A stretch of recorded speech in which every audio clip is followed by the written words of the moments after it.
Do you want to start a business, get out of the office, achieve happiness and success while crushing life? This is Boss to Boss, the place to be for that extra motivation to get up and follow your dreams while learning from the ones who have already done it. And now for your host, Miro and What is up, everybody? Welcome to Boss to Boss. Miro and here, and today is the rants and recaps section of the show, episode number 30. Whoa, it's a huge number. We got Steve on board. Steve, how do you feel about 30? 30, man, 30. It's getting better from the first, definitely the first one that we did. It's like night and day. So hopefully it keeps improving. Yeah, we got Steve Wiley here on the show today. I'm sure you've already known him. You've heard about him. He's from Intrinsic Marketing. He's running the whole production side of things around here. He's the one that makes sure what you listen to is top notch. So if it's not, you know exactly who to go after. It's my fault. Yeah. Yes. Right. Well, you may notice you might be listening on the podcast, but if you're not, if you're watching on Facebook or YouTube, you'll notice we got a little studio thing going here. It's been in the works. It's been in progress. It's still not fully there yet. As you can see, it's, nothing's perfect. Nothing's ever perfect, though, right? I mean, we're always going to be working and making things better constantly. Got to make better. Yeah. And it's funny because last time we recorded, you were sitting in the chair that I'm in. This is my chair. So now you actually have a spot. You're actually in the room right next door to me. So it's pretty sweet. No, man, we're like 3,000 miles away. What are you talking about? This quality, this is perfect. This is all pretty darn good. All thanks to your internet that is just crazy fast. I don't know how you get such fast internet, man. Gotta have it. You got your ways, but we don't want to know about that. You got those nicknames for a reason, and we'll keep it at that. Yeah, right. The Comcast got broken legs. Yeah. So today we want to have a special episode. We kind of want to dig deeper and talk about a subject that it may be taboo, it may be not for you, but it's something that it's been on our minds, both Steve at Intrinsic Marketing and me with Hodgepodge. We've experienced it a lot, and that's employees, contractors, us, people, the human capital, right? The backbone of business, the ones that keep it going.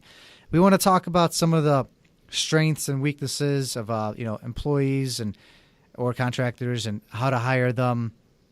Some of the bad things we come across, the good things, and pretty much the horror stories and everything that it entails and how important it really is. So we're kind of going to break it down for you. Do one episode kind of where we actually dig deeper into this because there were numerous times that I mentioned it already.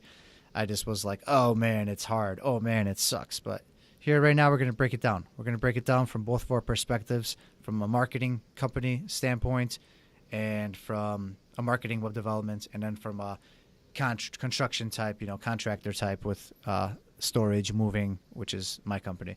So we're going to kind of show you two different sides of the spectrum and what we come across, and maybe something you can learn from, or you will learn from. Yeah. Well, I take hopefully. That back. Yeah.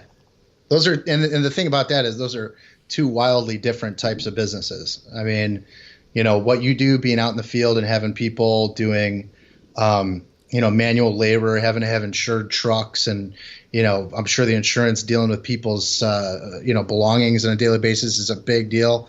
You have people that can do workers' comp, because they throw out their back or drops a bookcase on their neck. And that's a big deal. So, you got a totally different side of the story than what I have. I mean, with me, it's more about like the creative talent, and that's so hard to deal with. You know what I mean? Like finding people that see, the thing is when you're doing marketing and sales, the person you're trying to hire is selling you the whole time too. So it's like, you don't actually know until they do it. So that's one of the big things that's a real pain. So just off topic here, though, but the fact that you bring up that the marketing people are actually trying to sell you, and that's what they do. That's what they're best at. This is a problem that I had with you before we kind of came on board and started doing this thing together. I was like, this guy. I mean, me and you, like long, backtrack really quick. We used to work together. That's where we initially met, and we both did sales, telemarketing sales. So like, we were there, we were getting down and dirty, and like, the pretty much what is it? What do they call this? Like the little boiler room type of style, right? Boiler room stuff. Boiler room style. I mean, we did it. We pretty much did it from what sales are, what they originated from, right? Boiler room type of calls. Or, phone in a phone book, yeah. Right? Phone in a phone book. Well, not to discount door to door, because that's obviously huge. But yeah, every time I talk with you, initially I was always like, man, I know this guy's trying to sell me, and I'm over here. I know all the tactics. I'm like, this is going to take a while, and that's why it did. It definitely did. Fair enough. Yeah. I mean, it's that's another thing that just goes with sales. I guess a lot of times the thing when people know that you do sales, they always think you're trying to sell them, even when you're being genuine. So it's hard, because when you do sales, it becomes your personality, So like, there's people that just like can't turn it off, and they're always actually trying to like manipulate you. Oh, yeah. But then there's people that are actually genuine, and it just seems like you're giving a sales pitch because you know that you're a salesperson, So it's like, yeah, that's something you have to deal with. And, that's I see where you're coming from on that. Yeah. But that's the topic for another day. Right. Back to employees and pretty much the importance of having employees. What would you say, Steve? Why is it important to have people on your team, especially if you're trying to run a company? Well, I mean, I don't even know if you can really call it a company until you have a team. I mean, you could have a small business, doing something yourself, but in order to call it a company and actually operate, doing something that, at a higher level, if you want to grow and expand beyond just what you can do on a day-to-day thing, you have to have other people behind you to pick up the slack and to, be a specialist in certain things. We were just talking about this earlier about why would you, want to do all the different things yourself when there's other people that can do those things better. And so you have time to focus on the things that you do best. So, a lot of people, like I was saying before, is like, it's really hard to let go of that responsibility because especially when it is your business, you tend to have a set idea of how things should be done. And when you are looking to grow, turning over that responsibility, you're always trying to micromanage and things like that, and that gets in the way. You have to, it's a really, really difficult thing to trust somebody and just walk away and just expect it to get done.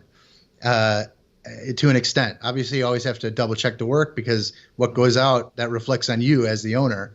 Yeah. You can't blame it on your employees, but you have to. It's a fine line. So that's why it is a struggle to really find people that are trustworthy, that are dependable, and have the same goals in mind that you do as an owner. And I'm sure you've dealt with that before. I mean, every business owner, I would imagine, if they're trying to grow, they're going to come in contact with this type of scenario. Yeah, and it definitely starts with you. You do have to set an example right off the bat. That's for sure.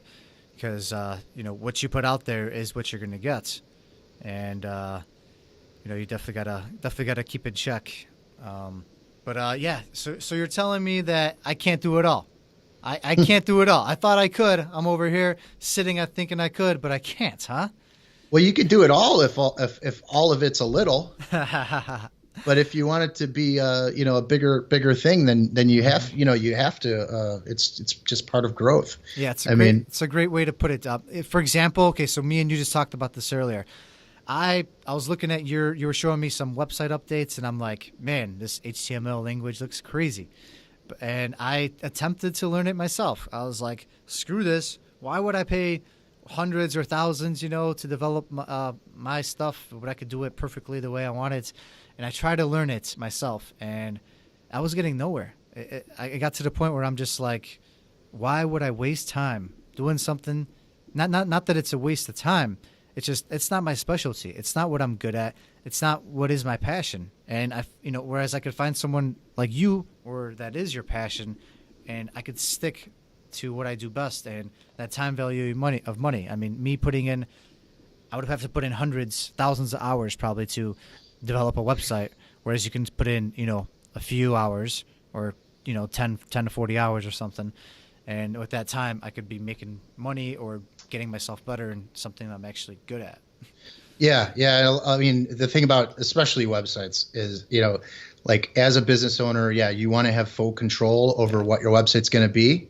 But the thing is, when you actually get down and you try to do it yourself, because those are the type of people that I deal with all the time. It's people that want to, they want it their way, they want to do that, but they don't know how to do it. So that's why they need somebody that knows how to do it, because the vision that you have in your head, you don't have the skills to create that. You know what I mean? So it's better for you to come up with an idea of what you kind of want, explain it to a professional, and then have the professional use a large toolbox with all the different techniques and everything that they've developed over the years to build it in a way that's probably going to be beyond what you would even comprehend. So that's yeah. I mean, you hit it on the head. I mean, that's what I do daily. So I get it. So talking about those employees and how to get them, obviously, yeah, we got two different spectrums here. Yours are definitely more computer oriented, more technical, right? Savvy. Whereas the ones I'm looking for are more, labor intensive. It's more, being able to kind of get your hands dirty. At the same time, though, I am, gradually expanding, and I did bring in someone on board that's a marketing associate just now. So yeah, I am kind of, dipping my feet into a couple different areas. Though finding these specifically for your type of business, what has been the best way of finding these employees and contractors? And I think, that's a really good question. I don't know. I don't know what the best way is, because every single time that I do it one way, sometimes I get, somebody that's good out of it, and, 10 other people that are terrible.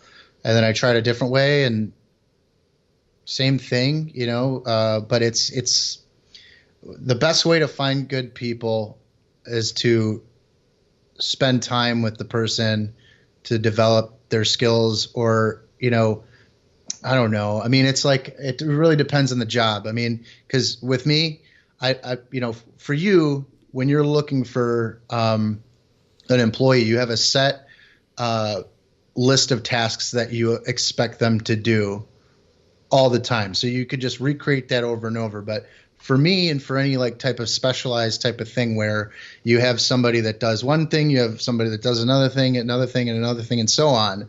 And maybe there's a little bleed over, a little crossover, but to find that well-rounded type of person that can fill exactly the holes that you're needing to fill at the time, because like for me, every project's different. You know what I mean? So for one project on a Monday, I could use a totally different team. I could have a use for a totally different skill set.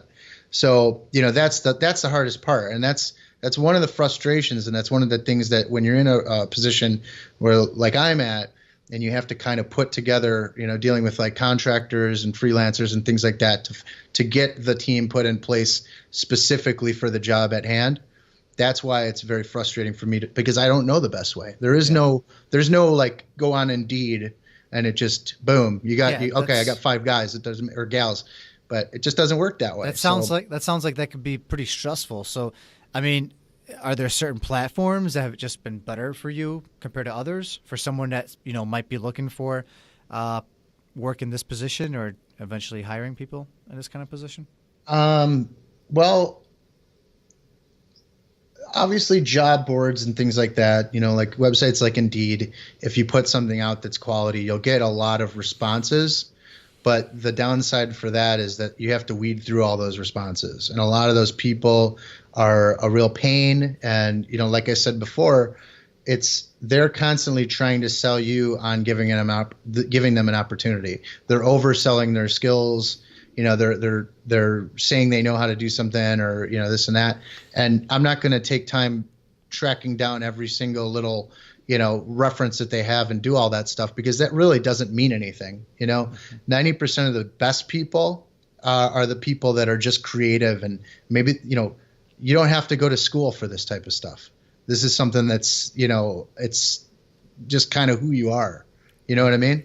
So, yeah. So that's the thing. So as far as as far as like marketing goes, I would much rather have somebody that's never done something like this before, but is really passionate about it, because they're just going to work 10 times harder, you know, to really do something that's enjoyable for them, as opposed to somebody that's maybe worked for like a company doing something similar and they got paid hourly and they don't really care. They're just looking for, you know, okay, tell me what to do.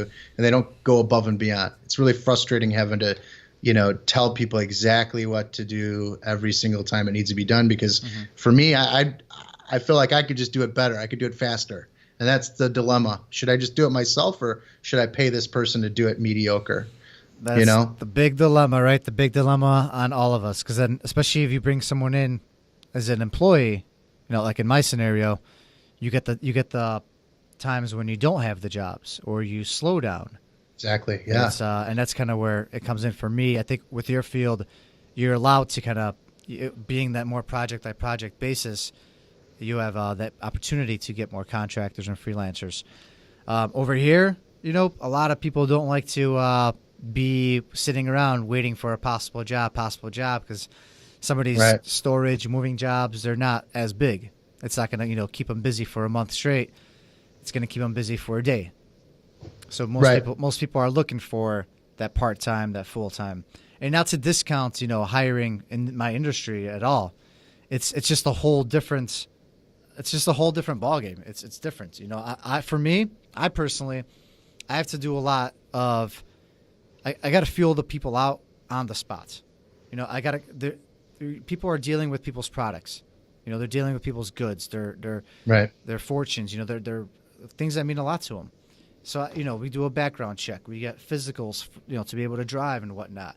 And then it's just kind of, at the end of the day, it comes down a lot to just whether or not it's a good feeling in your gut if you trust this person, and whether what they tell you, you know, it just sounds believable and credible. And there's a lot of customer service. You got to deal a lot with customers.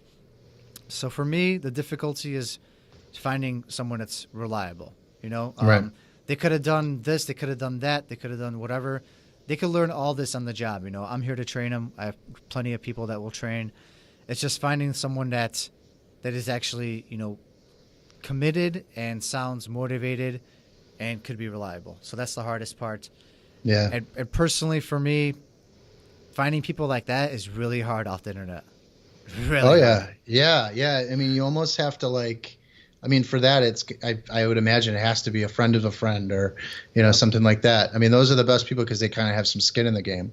You know, I mean, like, I found that a lot of people that are on the other side of the country and I will never see them, you know, like, sometimes it's great, you know, other times it's like, it's just terrible because there's no accountability or anything like that, especially because, you know, we work in a remote setting and I don't see these people every day. I don't see them in person. You know, I talk to them on the phone and, you know, we do, you know, things like that. So it's very, very hard to, you know, manage that type of stuff, you know? So it's, yeah, I mean, I don't know. I don't know how you do it. And, no, you're definitely right. You're right. It is for me, word of mouth. And through relationships and through referrals, I've probably 90% of the people, 95%. That's, you know, that people that are working here, part of this team at Hodgepodge. The one thing that comes to mind with that, you know, it's really hard to get rid of somebody that's a friend or a friend of a friend, isn't it? Yes. I mean, when you have somebody like that's on your team and, like, you know, a pat on the back, hey, you want to go for a beer after work, you know. And setting those boundaries is very difficult as well. Yes. I mean, I've encountered that definitely. Yes. When I first started out, I was trying to do a lot of that, and it just does not work. Especially like family members or like friends' family members, and, you know, just things get involved, and there's rumors going around. Right. I mean, it's crazy because it makes it hard to hire people because you eventually, like, how big of a network could that be? You know, I mean, you could constantly keep reaching out to people and keep meeting people. Right. It's pretty unlimited, but it's a lot easier to hop on there and throw something on a job board and get 100 replies right away.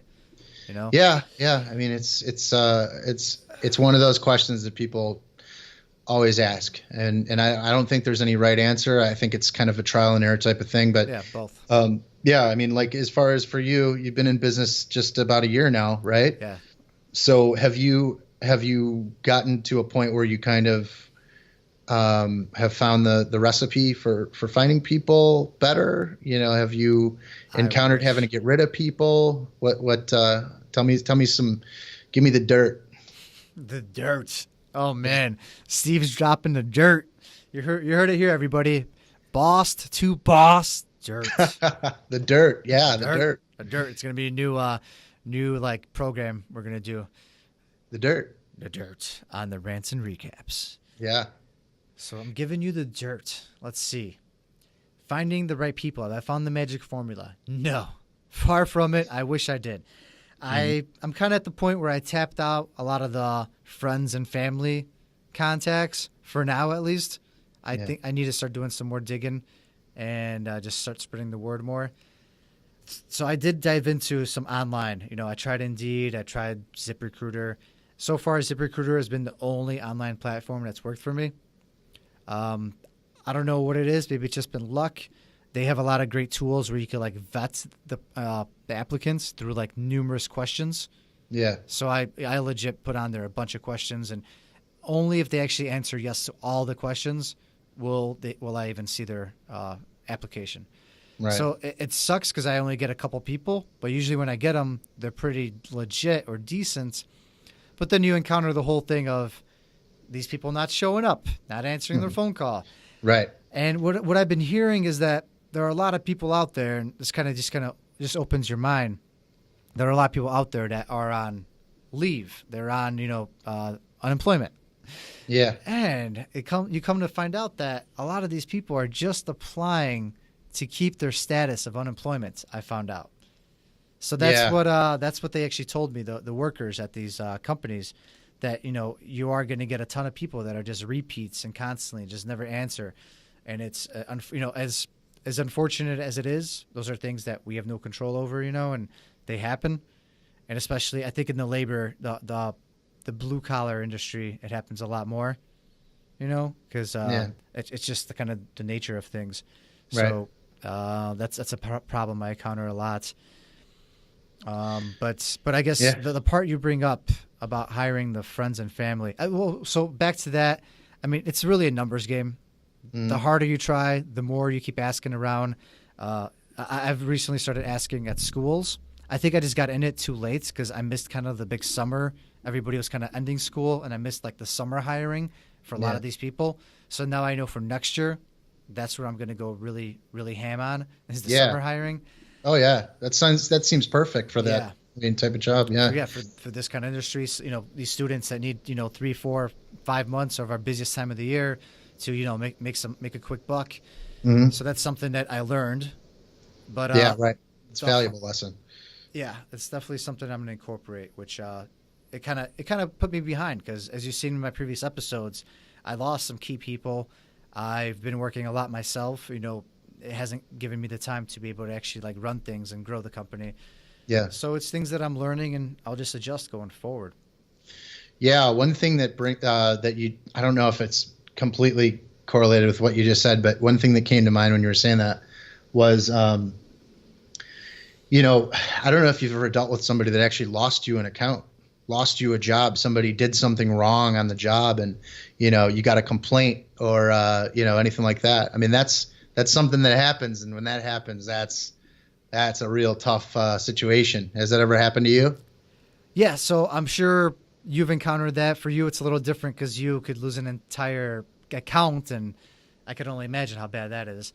Yeah, it's a bad one. For me, it's a little different. I've brought it up a few times. I mean, yeah, I could see us losing a job. I mean, I don't know how that would go and how I'm going to handle it.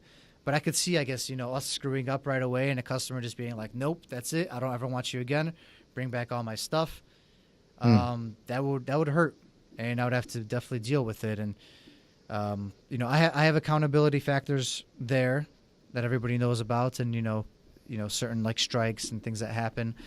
You got to be accountable for your actions. And it's just the way, that's the only way we're ever going to learn. And I'm accountable for mine. I still even though I'm kind of running things here, I get, I don't have all the money. I got to get my money somewhere. I got lenders, I got people that I'm still accountable. I still there's still that factor. Yeah. And pretty much, I guess, the worst things that do happen with us are breakage things. Not necessarily breakage of like in the warehouse, but breakage more on the jobs. Things that actually get broken. Things. Yeah. Luckily, nothing has gotten stolen. So I don't want to jinx that. Hope that doesn't happen. Though, fingers crossed. We have come across a couple breaks, and it's with the moving, with storage, with transporting. You're going to break things. Accidents happen. It's inevitable, and that's the part. We put some policies in place where, we sort of try to make it an incentive not to break things for the guys working, for the team working. Right. So if they don't break things, they'll maybe get like an extra bonus or get like, certain pay or whatever it is. Just because you can't control everything, but, you want to put something in place that, if they do break a certain amount of items, like, unfortunately, that's it. Absolutely. We can't keep you around. If you're going to keep breaking things, if you're going to, hit, like just the other day, one of the guys hit a taxi with a truck. Oh, my God. Yeah, unfortunately, luckily it wasn't too bad. So no one was hurt. That's the most important thing. He just sideswiped him a little bit. And, it's going to impact us, with some costs. Insurance is going to go up. And luckily nobody's hurt. Though, that's something that's going to go on the reports. And now we kind of, we'll see how it goes. If this happens again, then we got to take further actions with our teammate here, unfortunately. If it happens another time, then that might be it. At the end of the day, you're running a business and you got to look out for, the greater good of everything and the bigger picture than, of just having somebody hold their job. Right. Whereas if maybe they might not be qualified, and right. that's how you weave them out, over time. Yeah. Yeah. Some of them, it's an easy decision, but some of them it's really hard because you like the person, but the work isn't there. And that's a really frustrating one because you try and you want to make them better and you want to pull them up and things like that. But what happens that you're taking time, spending more time on something that's sucking time, and it's a terrible thing. I hate it. So that's a really stressful thing. And I think that's another episode, a full episode in itself, how to fire people and how to let people go and, that type of stuff. So we could definitely touch on that at some point. What have you come across personally, like did someone lose a project for you? Since you have a different, yours is totally different than my industry. Well, thankfully not a whole project, but definitely set back confidence. You know what I mean? Where, you're making progress with somebody, you're doing something, that trust factor is very important when you're moving on to, bigger things. And, when somebody's going to trust you with more responsibility, with more day-to-day stuff and, that. So it's really easy for somebody to, just really screw up a couple times in a row in the wrong place. And sometimes it's not even their fault. They just don't have maybe their personality just doesn't suit the customer. Mm-hmm. So that type of stuff, some of it can be controlled, some of it can't. But definitely, having the right person in the right situation is very important because it's the difference between moving on to a bigger project or staying where you're at.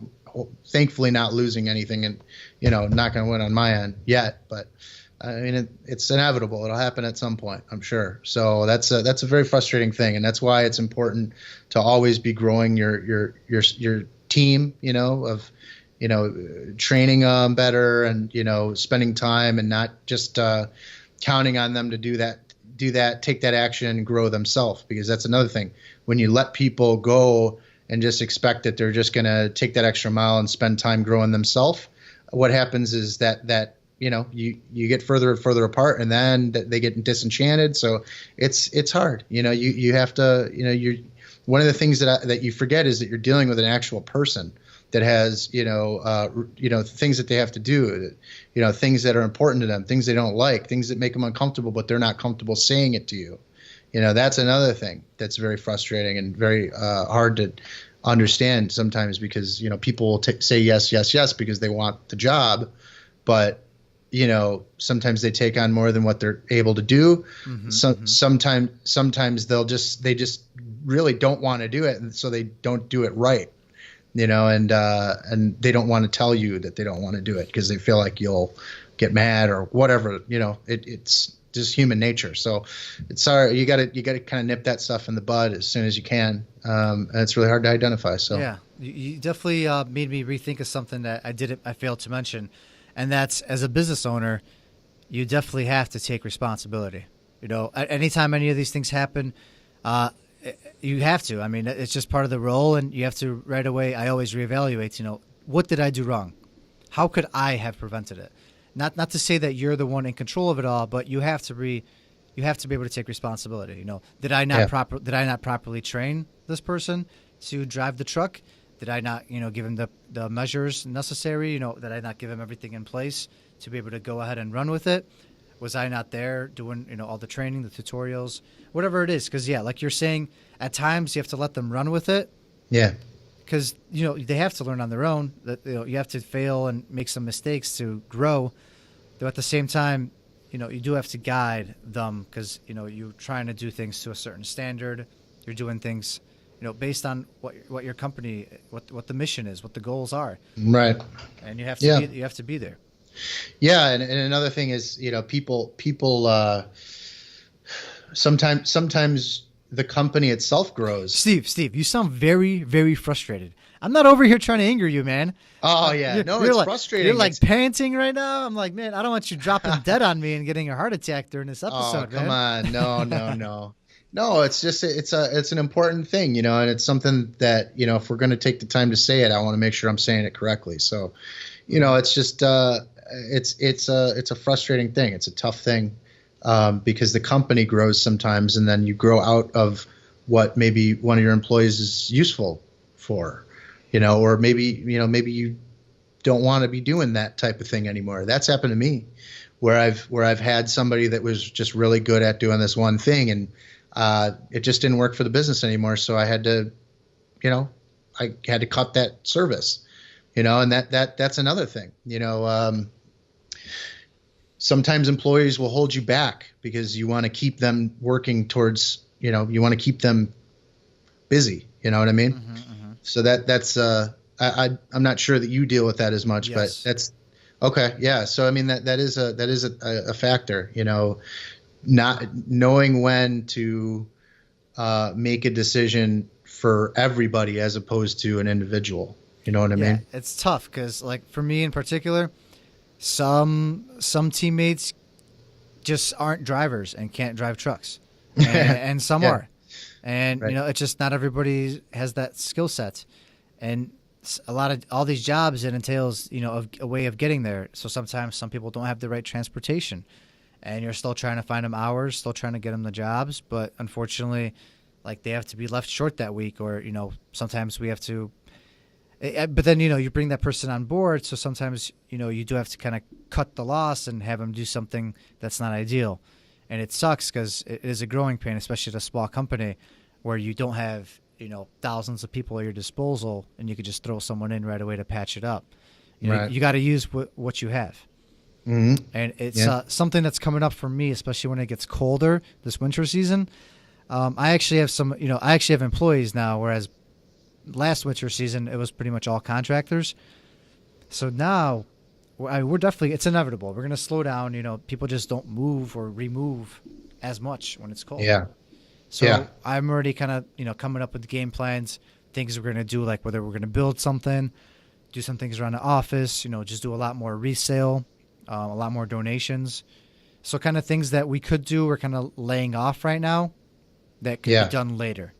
So, mm-hmm. We're maybe setting some donations aside that could be done later, saving it for the rainy day. So I already have talked about this with my business partner. It's something that I've discussed, and it's definitely something I'm taking some precautionary measures because it's inevitable. And you don't want to lose the good people. You don't. You need to find hours for them. You want to keep them busy, especially if they're employees, and you got to find different ways to make up for the lost time when you don't have the hours, when the time is just not there. When it's not busy. That's another thing is a seasonal business. I mean, because it's not necessarily 100% seasonal. There's always things that will need to be done, but it is fairly seasonal. I can imagine. It's definitely. I mean, even with like contracting, people don't do a lot of concrete in the winter. You know what I mean? And so it's Yeah, and that's a thing. I mean, and I had to deal with that when I first started because I had a little bit of a different product. When I first started, it wasn't just web design; it was actual retail, equipment for bars and restaurants, where it was actually like something that we installed. And we found that when we were developing this particular thing, it worked great in the summertime, but in the wintertime, the actual device being outside, it malfunctioned. It was bad. It wasn't. It didn't work right. So one of the reasons you have to be able to pivot. And sometimes you get blindsided by something, and you either have to roll with it and find a way to make it happen, or you gotta call it quits. And that's what happens to a lot of people. So that's something that's another conversation we could have at another time. Definitely. That's an important lesson. Knowing when to pivot, when to make some serious decisions, as opposed to just beating your head against the wall and thinking it'll work. So yeah. Yeah. So just as some closing thoughts, human capital, employees, contractors, teammates. I like to call them teammates. I think they're the most important thing. They're the backbone of every business. It's how your company grows. It's how you're able to do the things you're best at. And there's nothing like no greater satisfaction and feeling than being able to grow something. Grow a team. Watch it all come together. And I couldn't argue it enough. Like that is the most important part of a company. It's the people that are behind it. And today we talked about why the people are important, how to get them, how to retain them, or at least try to. And we'll definitely have another follow-up segment where we're going to talk about more about pivoting when things change, the outlook on your hires. And then what if the fit is not right? Right. What do you do then? Especially if it's family and friends. So. Yeah, that's a good one. That'll be a good one. Yes. I got a lot to talk about with that one. Or compared to when someone is 5,000 miles away, like in your point of view. So definitely some awesome content to come. Hope you're enjoying another episode of the Rants and Recaps number 30, which we have come a long way. I can't believe I was just doing episode like 100 with Love the Journey, and doing 6 episodes at Boss to Boss, and then my 1 year anniversary of starting the whole podcast thing. Now it's already episode 30 with the new one. Yeah. Man, where has time gone, huh? It's crazy. It's flying by. So next thing you know, we'll be at 60. Yeah, 60, 90, and then we'll be doing virtual reality stuff, and who knows, crazy alien things, right? For sure. Absolutely. You saw the poster. Yes, I do. There's a poster. When I bring that up, there's a poster in his room. It's this alien or Mars spaceship thing he's looking at. I want to believe. Yeah, there you go. And every time I see it, I die a little bit, cringe inside. But hey, what the hell? But that being said, the logo contest, we're still taking a few entries. We are closing that up soon. So if you are interested, please, message us, DM us on Instagram, Facebook, at Boss, the number 2 Boss, or on Instagram, it's at @the_real_Miro. Also, but the best way is email. It's contest@boss2boss.com. That's contest@boss, the number 2 boss.com. We're still looking for some submissions so we could get these final logos out there and get you to start voting. Yeah, it's going to be great. I mean, we're getting some good ones in, but it's not too late. Don't get discouraged. Yeah. We're looking for the right one, so we'll wait until we find it. So, definitely, if you know anybody that's talented with graphic design, or you just want to give it a try, you got nothing to lose. You only can gain from this contest. So yeah, and you could gain $50. Just tag someone, and if they eventually join and win, you'll get $50. So why not? It only takes a few seconds to think of that person and tag them and send them something. Send us their contact info, whatever it is. Yep. Awesome. Well, I hope you enjoyed another episode, and I hope you're going to crush the rest of your week. You know what? I don't hope. You are going to. And so are you, Steve. So keep it real and keep it here. Absolutely. And we'll be talking again soon. Peace.